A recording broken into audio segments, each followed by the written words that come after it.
كل سنة وحضراتكم بصحة وسعادة. رمضان على الأبواب، لكن الغريب في الأمر إن الناس مش فرحانة بقدوم شهر رمضان، والسبب ارتفاع الأسعار. ارتفاع الأسعار بشكل جنوني كل يوم عن اليوم اللي قبله. الناس ماشية في عينيها كلام كتير، بس اللسان ما بينطقش، مش قادرين يتكلموا. الناس ماشية والهم باين جوه عينيها. كل رب أسرة ماشي بيفكر هيأكل ولاده ازاي.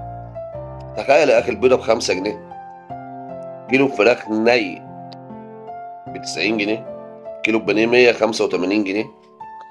انا مش هقول لكم عشان انتوا كلكم عارفين، لكن اللي جاي اتكلم فيه ان ربنا يعين كل واحد على شيلته. بجد الحياة بقت صعبة قوي قوي قوي.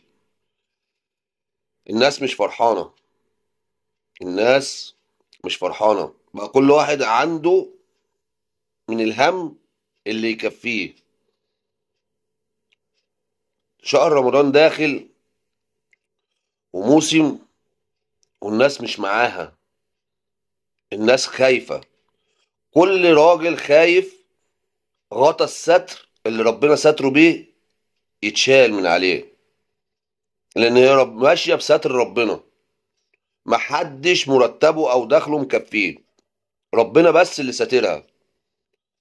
كل سنه وحضراتكم طيبين، ويا رب تعالوا ندعي كلنا بنية الفرج، ان ربنا يكرمنا، علشان شهر رمضان على الابواب.